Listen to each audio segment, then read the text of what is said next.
Hello, everybody, and welcome to another episode of Hot Takes. We're here today with me, your host, Reece Guida, enterprise sales rep at Beyond Identity. And next to me is...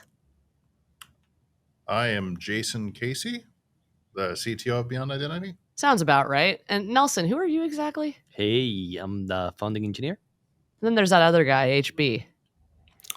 Hey, HB here out of Austin. I'm in charge of product strategy. So last time we sat down to record an episode, we were talking about Circle CI and the token compromise that happened to them. And we got really into talking about trusted computing. So we said, hey, why not do an episode about it? And Nelson begged me to be the one to kick off the hot take. I was about to say hot cake because it was really personal to him. So Nelson, I'm going to hand it over to you. Tell the people what's on your mind, please. And it's 12. The hotcakes. Yeah, and it's 12, and a hot cake would be kind of cool right now. So we're talking about, I got curious because Jasson very casually dropped trusted computing into it. And we've talked about it internally, but the term for me, the first time I heard about trusted computing was actually in a negative connotation. It came up, if I remember correctly, I watched a video of someone, it may have been the EFF, really railing on why trusted computing was a bad thing. And the thing I remember is kind of the origin of the term, or the folks that were trying to use trusted computer were associated with Microsoft, and it had some tinge of DRM that didn't sit well with some people. And I got curious, and I wanted to ask these guys if I missed the boat there, and is there a longer story, or because I grew up in Cuba. I heard of the term in the context of the Free Software Foundation. I think Richard Stallman made mention of it at some point in a talk I was in. So what's the deal, guys? So I think it's interesting for everyone to remember. So trusted computing is older than the stories we're going to talk about. But one of the first major industrial uses in the 2000s was about digital rights management, or more specifically, how does the music and entertainment industry prevent people from ripping CDs and DVDs and VHS tapes and sharing media? Because if hardware could verify it was only running very specific type of software and nothing else, then all of a sudden you start to have some of the tools and techniques that you would need to actually be able to distribute digital media with some sort of structural guarantee that maybe not impossible, but incredibly difficult for people to essentially steal, right? Now that was the industrial application of it, the Free Software Foundation, and really the larger community, I would say, of open source developers and whatnot. We're kind of against the idea that Dell or Compaq was still a thing then, right? Gateway Computer, that they could ship computers that would refuse to load the Linux operating system, or BOS, or BSD, right? Or on and on and on and on and it's obvious why they would think that way, right? Like, this is what they worked on, this is their life's work. And also, like, there's a large hobbyist community where we want to buy hardware and we want to tinker with it and adjust the software and whatnot. So the big part of the backlash that I remember, because I was actually a young impressionable engineer at the time, was the early incarnations of TPM specifically, or version of a trusted computing, was going to get in the way of me being able to run whatever software I wanted to run on the hardware that I purchased. And because I purchased it, you know what, screw you, this is my thing, I'm going to do what I want with it. And a similar argument carried over to music. Right now, legally, this is probably not a viable argument, but from the consumer's sentiment at the time, I bought this CD, I should be able to copy it and onto all of my digital devices if I want to, and play it from whatever I want to, because I already paid for it. Like, why not, right? And that was really where a lot of the pushback was coming from, and I think why it slowed down. Now, the benefit of having these things in place to help us actually verify the integrity of the operating system, the integrity of the bootloader, the integrity of the things the operating system loads, to be able to store encryption keys that literally do not work unless the integrity of the operating system has been verified. Like, having these things is not just useful, but necessary for modern enterprise protection and modern cybersecurity. I don't think that was obvious in the 2000s. In the 2000s, security was still a problem, but it wasn't a problem that was material to most companies. It was really a problem that was material to critical infrastructure, and radios, radio shows. Here's the thing where I feel like sometimes we talk past the regular user. What's in it for me? Mhm. I am an employee of a company that runs infrastructure that I want to be secure because my pay is coming from a company that has to provide a business and provide a product. How do I, if that company is all of a sudden asking to put all these requirements or all these security features on my devices, is there any impact for me as a user? Well, there's definitely impact on you as a user, right? Essentially, you're going to have a system that's locked to a particular configuration. But I would rephrase it a little bit. I would phrase it along the lines of the benefit. So, in the scenario that you just described, the primary benefit is not the employee of the company. The primary beneficiary is the company itself. Very few companies in the world do not fall under some form of compliance regulation. Most regulation regimes expect some form of data at rest encryption, right? The encryption keys for the file system in most modern systems are protected using these devices, these secure enclaves. And they're protected in such a way where the key that literally opens the file system, if you will, won't even be given up by the enclave unless the booting firmware and operating system pass integrity checks in a very specific and ordered way, right? So, like, imagine I were to walk up and boot a machine with, my custom operating system with the intention of reading the disk. The disk is encrypted. The keys are stored in the enclave, and the enclave won't burp it up for me unless I can actually prove my boot sequence. But in most trusted systems, you never prove the trust of yourself. It's always whoever came before you, right? So, BIOS or UEFI bootloader 1 is trusted because it's usually on die on the processor. It does the calculation and verification of bootloader 2. Bootloader 2 does the calculation and verification of bootloader 3. Bootloader 3 does the calculation and verification of grub or lilo or whatever the primary bootloader is. And then that does the verification and calculation of the operating system kernel. And in each of these verification processes, there's this call out to the enclave that's basically saying, extend my recurrent checksum, right? My cryptographic checksum based on this particular value. If that's not followed, then the initial conditions to use the disk de-encrypt aren't satisfied. And that key is never burped up or divulged to actually open up the disks. Right? This is exactly how Microsoft BitLocker works. And we're specifically talking about this feature called PCR and TPM. But the benefit, is kind of a very, very deep hole, but coming back up to the top, the beneficiary is the company. They're forced to do these sorts of things. But if they weren't forced to, you would still want to, right? People lose devices. Devices get stolen.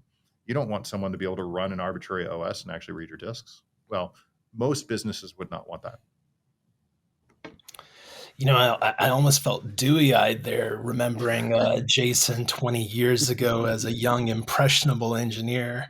Same. I was about to start crying. When I look at trusted computing, having been in the embedded hardware and network computing space, especially like for enterprise and government applications, I had like sort of a split relationship with trusted computing for a number of years. That companies I worked for were able to deliver high assurance products based on secure bootloaders and signed software images with assurances that weren't previously available. But I also felt like sort of the concerns around DRM, and those DRM concerns didn't go away in a lot of other spaces too. Like companies I worked for and worked with used to take that signed software and they would only allow select signed accessories to work with their solutions, even when they were standards based. So optical modules, various kinds of accessories, they would basically lock it down. So in the early days, I think like the lack of creativity and commonality of the idea brought the DRM stuff to the forefront. Then I think oddly governments stepped in and provided an interesting resurrection of that entire space by focusing on how to create that integrity that Jasson was talking about with all of the various attestations and focusing on things like disk encryption. And when I look at it now, like I almost don't remember all of those DRM concerns that I had in the 2000s. And I spend most of my time thinking about like all of the integrity and attestation conversations that have now sort of converged on a user level to mostly be about privacy risk. Like when I look at what the major challenges are to the next level of adoption of trusted computing, the operating system vendors are having the same kind of philosophical battles that existed around treacherous computing versus trusted computing. And now it's all about like whether attestation is a sort of side channel privacy leak that gives off too much information about a user. And yeah, I don't know. Like a lot of those things are interesting problems to tackle now.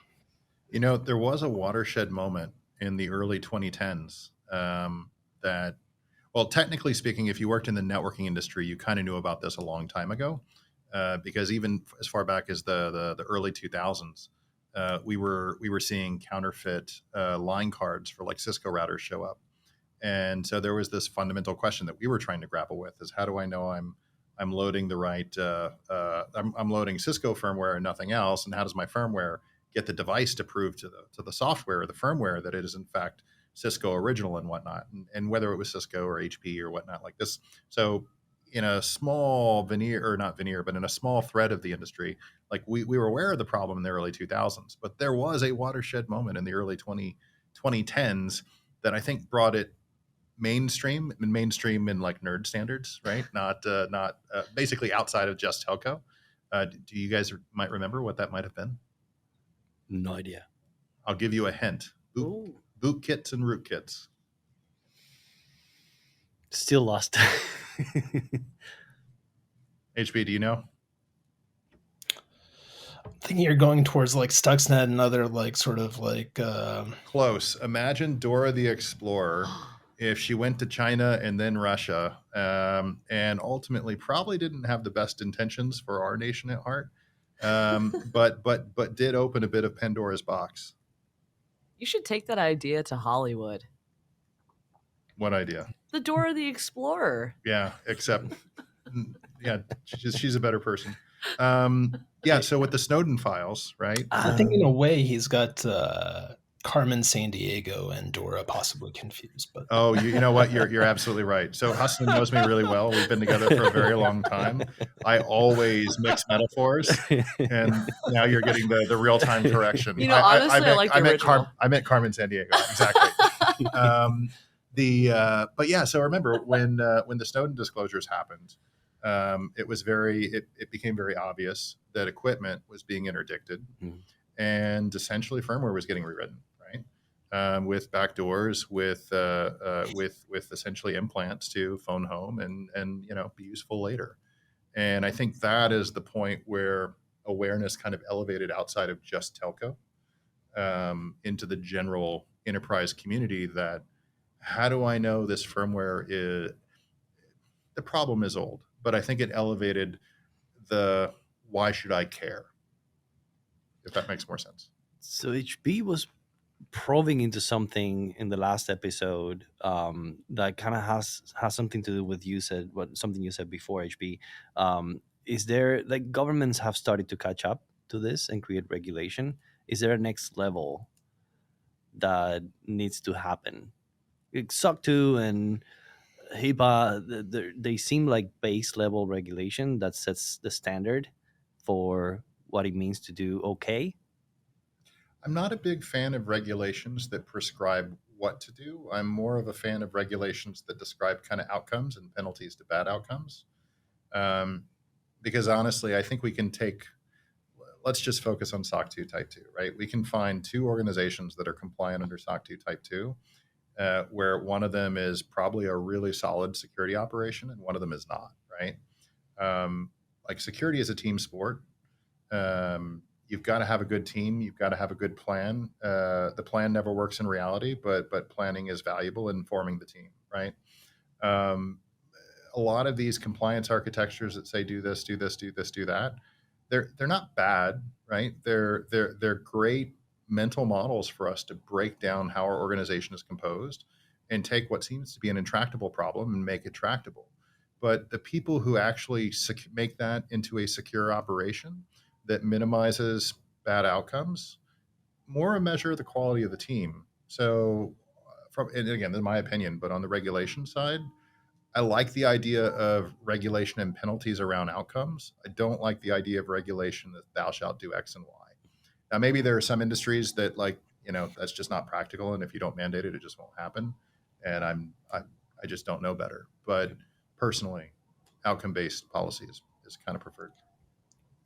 I do think that we're seeing an interesting shift that's maybe not super obvious yet, but if you look at sort of the continuum of functional safety tools in a digital environment, a lot of these kinds of tools are fundamentally like the way that trusted computing has been designed thus far is really around maximizing trust. And there's like something on the continuum that goes past trust, which is the stuff that we're seeing about attestation right now. And that speaks to provenance, that like once you understand like the relationship, you want to know with a high level of certainty what the origin was. You know, we often kind of ignore the complete origin or the root that we want to consider, and we allow ourselves to sort of take a transactional view that says like, a couple of levels lower, somebody else is taking care of it and it's good enough. Yeah. And with software bill of materials, I feel like that's the starting point of someone starting to think, hey, provenance matters, but it's a really incomplete solution. It doesn't take a look at it from like a sort of structural and end-to-end perspective. That's an interesting way to break it down because when trusted computing talks about provenance, it's not scary. When it talks about operations that are allowed based on provenance, that gets into the space of DRM and being able to use your own devices. That's the piece that gets scary for most people. I'll be honest. Anytime I hear words that come out of the bag called emotion, in my mind, I just file it into the marketing shelf and move on. With that, with that said, though, I do. This is one of those areas where you don't have to be an expert, and you can go to your engineering team, your security leaders, and you can basically play the dummy and ask the 5 whys. How do we know this is what we think it is? Well, why do we think that? And why do we think that? And why do we think that? And just, it probably, honestly, this would be a game. We should actually try it. But I'd be willing to bet that inside of the 5 whys is probably system level provenance, right? Like, was this board actually manufactured by Dell, and how do I know? So it sounds like, to kind of recap this, every 10 years there's been a little paradigm shift for trusted computing. So in the 2000s, it was leave me and my CDs alone. In the 2010s, it was like, oh, wait a second, there's a good use case here. Hey, it's 10 years later. We're in the roaring 20s early on. What do you think the sentiment is? Do we still have that emotional baggage, or is there something optimistic on the horizon here? It's still there. Is it being talked about enough, though? No.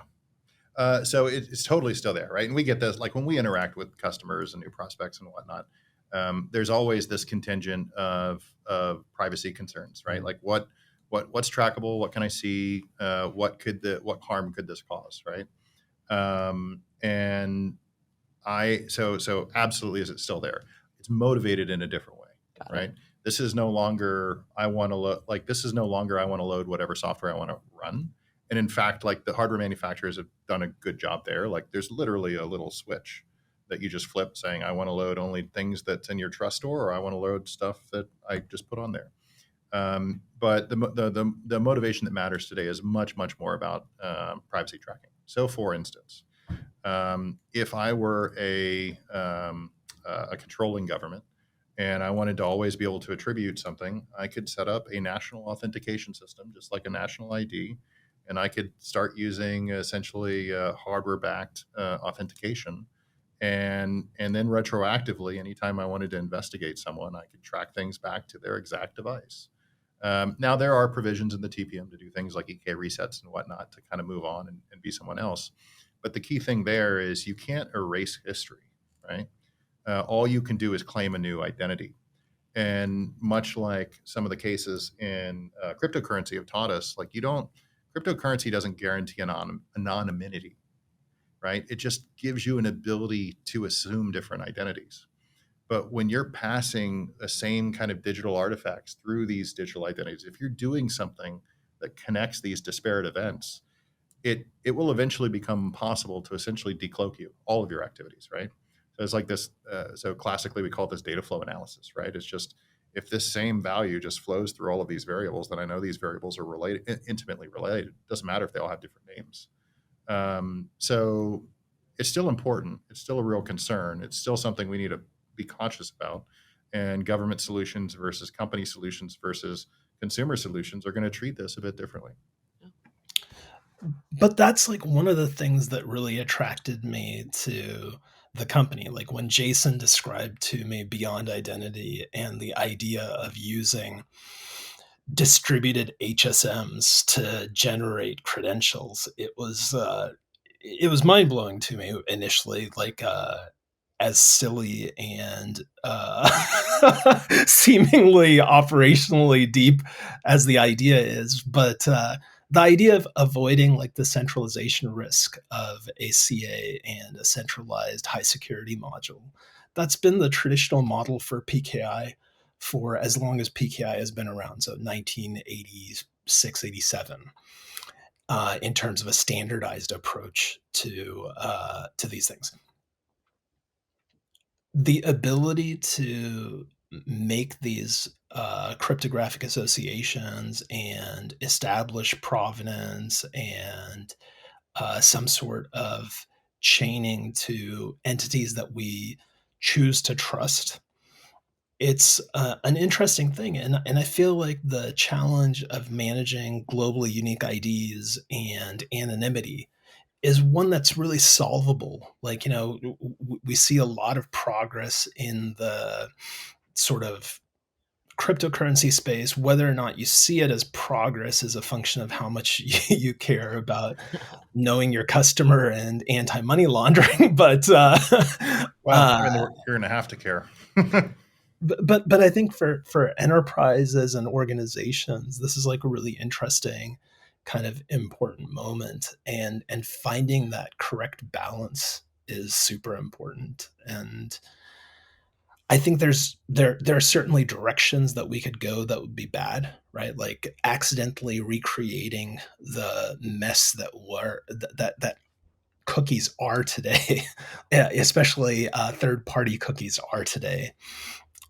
We should definitely try to avoid those kinds of things. And also like complex fingerprinting technologies that people use to do, multi-channel or omni-channel like ad tracking and reconstitution of identities. But I think that there are a lot of clean and good ways to use trusted computing. And most of the people who seem to be deeply involved in driving this are coming at it from the constructive side, which I think is a really positive sort of development over time. Absolutely. And like you said, we are at a pivotal moment here. Let's see what the future holds. I'm going to try to contact Dora the Explorer after this to see if she has any thoughts to add to the podcast. We'll edit her in. Thank you guys for bearing your souls today when it comes to trusted computing. I look forward to gathering around the round table with our fancy new podcast equipment very soon. Thanks for tuning in, audience. Don't forget to smash that button and subscribe.